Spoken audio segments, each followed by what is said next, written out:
We're going to cover some of the organics and fertilizer I'm about to put down, not only in the roses, this works quite well, but I'm going to put them on my blackberry bushes and certainly in the background the blueberry bushes because they do like a more acidic soil.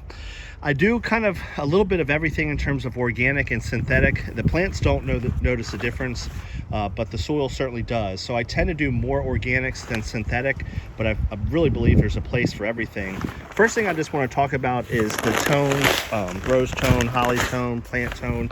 Generally speaking, these are pretty good products.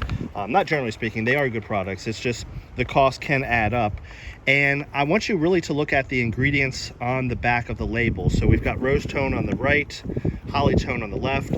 I really go for either one of these, especially depending on what's on sale and what's cheaper per pound. So we'll look at the kind of the ingredients and also the what we've got in here for amounts and also the analysis. So on the rose tone, it's 432.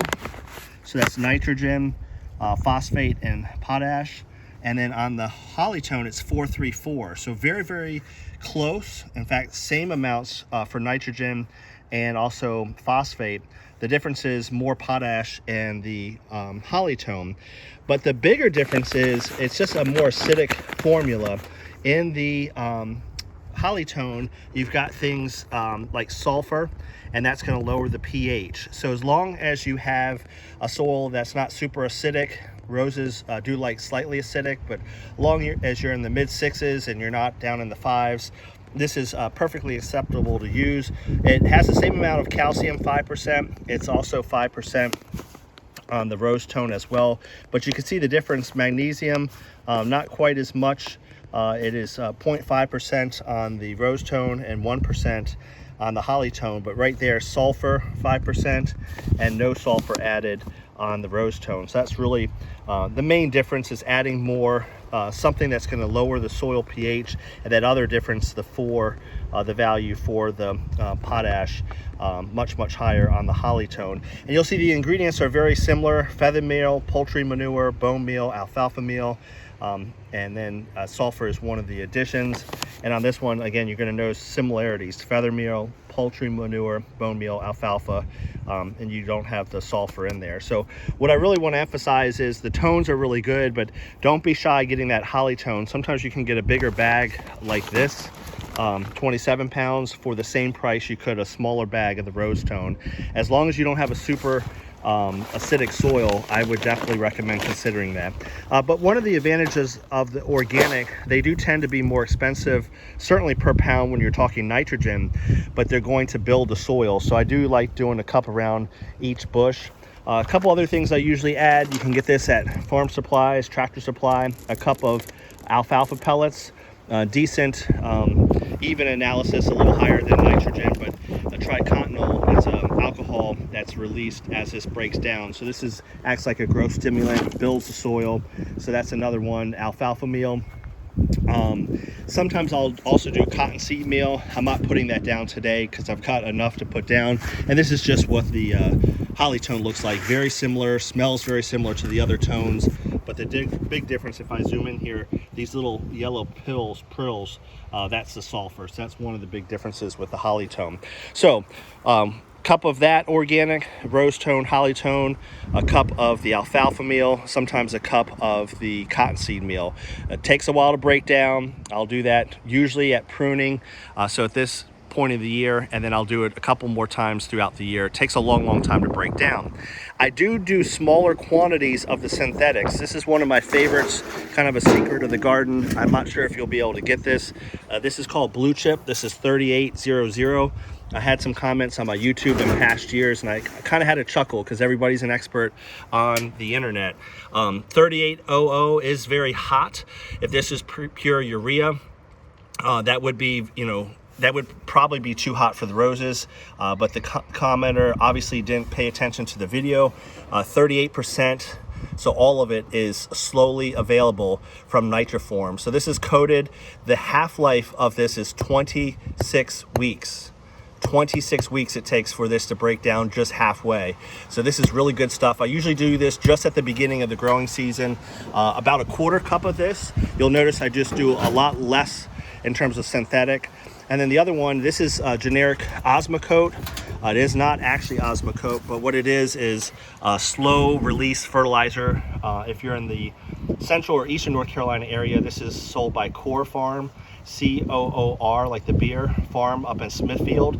21-6-12, so a nice blend.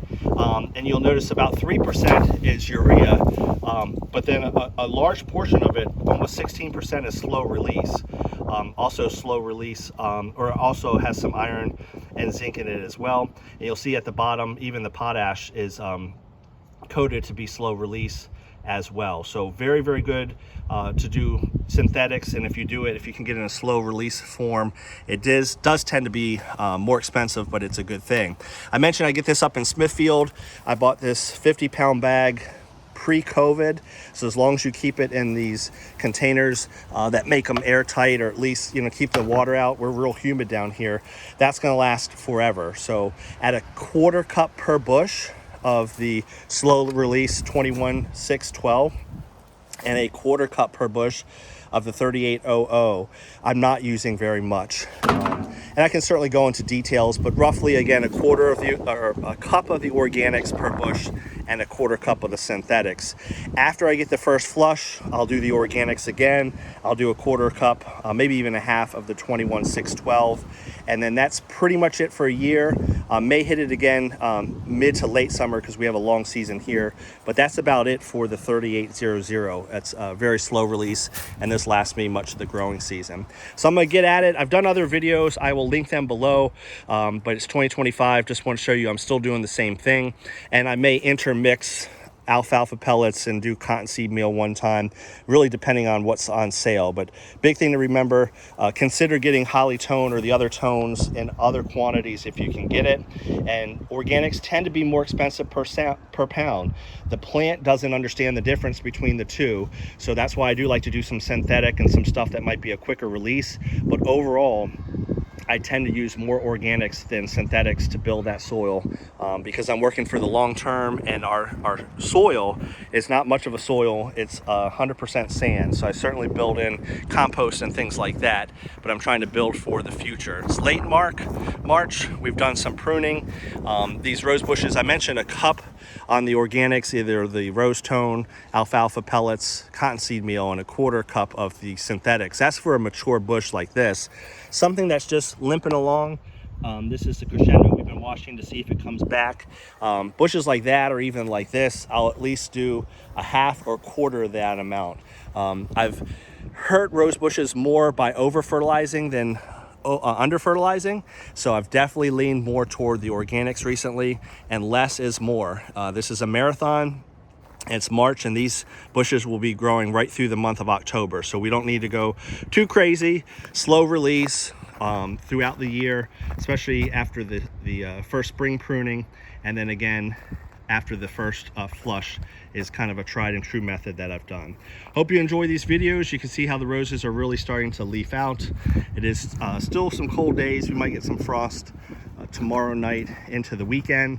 And then future videos, I did save some cuttings of multiflora. I'm going to try to graft onto that and see if it's successful or not. So overall, the garden's doing well. You can still see some winter injury, like I showed you before. That cane there might not make it, but there's a lot of growth down below. So we're going to encourage that here as we put down a little fertilizer. Thanks again for subscribing and following along, and just over a month or so, these should be putting out some of the first blooms, and then we'll be peaking mid to late May. Certainly a windy day here in eastern North Carolina. Take care, everyone.